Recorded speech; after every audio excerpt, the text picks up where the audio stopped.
Good morning, this is Ian Laurie. I'm going to show you my 94 Inace, which is a beautiful commercial boat converted into a long-range expeditionary boat. She was originally a Louisiana offshore supply vessel with 4 engines,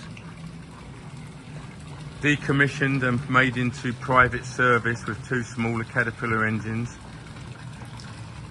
The freeboard from the waterline to the top of the front of the bow here is probably about 12 to 15 feet. That gives you the great seakeeping abilities which is needed to take this boat. The hull was painted in all grip, and the fairing on it, if there was any fairing, looks pretty good, but I don't know that there's any fairing on the hull.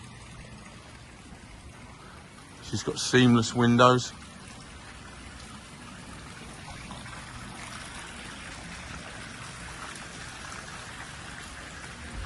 And we'll just show you her from the stern.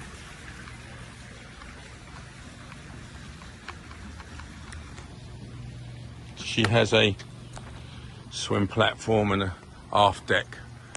That's the big crane on top that takes the dinghy off. Let's go on. So we're stepping up to this aft deck covered. Notice this handrail around the back for safety. Handrail all the way forwards. We'll go forwards on the outside first. You can see she's in really good condition. No blistering or blemishes anywhere. This is the door into the pilot house and the galley. On deck jacuzzi. Serious anchor here. Not sure what this is for.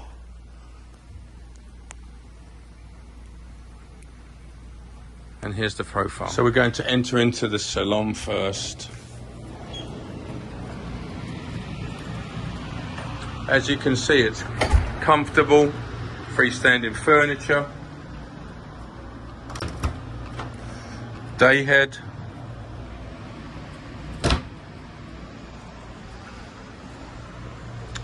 lots of natural light in here, dining table. We'll go forwards into the galley and the crew quarters first. This is another entryway on the starboard side into the galley. Storage, port side galley, there's an island. And then this is a cabin with 2 bunks, so you can't see it very well. And then a shower and head. Coming back out, going forwards and down is a huge storage area. Let's check this out. Down in this area, it was originally a cabin, I sense, because there's a shower there. But it's a huge storage area. That's a collision bulkhead, and they've just made this into a storage area. It's about 12 foot by the width of the bow, the front of the boat, but it could be utilized into anything you wanted. You can make this back into a cabin without problems. You've got all the plumbing and the wiring, and probably you can bring the aircon through that ducting right there. Not that difficult to do. You can see where there's vents and wire chases. Let's go back up top. There's a water heater. Going back out of that storage area or cabin or whatever you want to make it, through the galley. Immediately to the port side is the pilot house.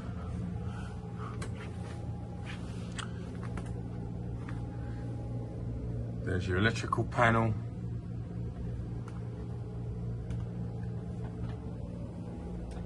Navionics.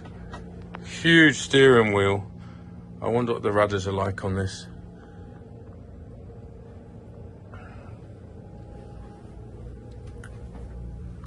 Comfortable area, practical. 2 helm seats area where you can put your charts.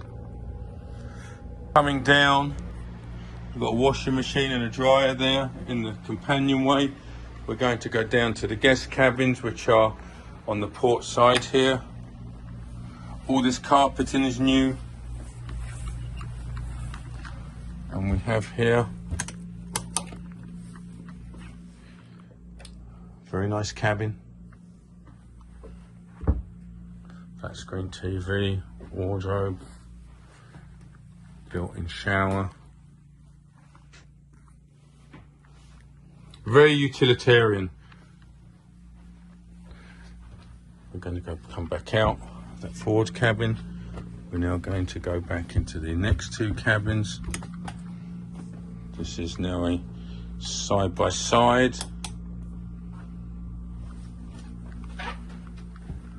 Two side-by-sides.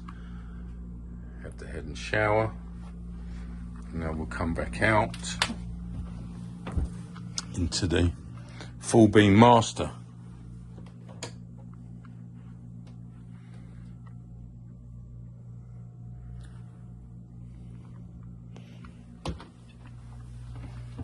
Everything is functioning and very practical. To give you an idea how well this boat's constructed, I've just taken this deck hatch off. Look at the way this secures. This is a serious piece of kit, this boat, built to a very, very high standard and super strong. Let's go down into the engine room and check out the machinery. I have to say, when I come down here, I get excited because this is such a massive engine room where they removed two of the engines and kept two, or replaced two, sorry. But look at the space down here. You've got 6 foot headroom, you've got these small Caterpillar engines, these C9s.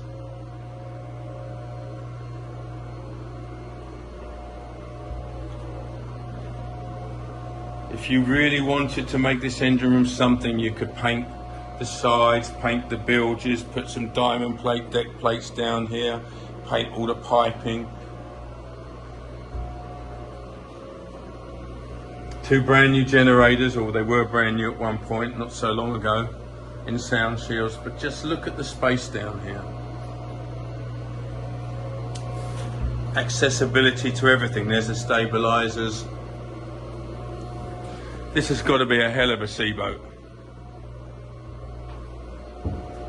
Now we'll come back through past this workbench area and into where the fuel tanks are, or 2 of the fuel tanks. There's side-by-side tanks coming back here.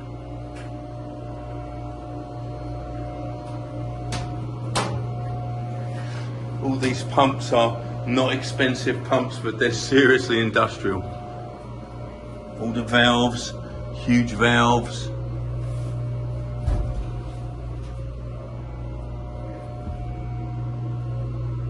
This is the transom area. Look at the space in here. We're going to go up these steps to a huge flybridge. There's a aluminium tender. This acts as the crane, freestanding furniture.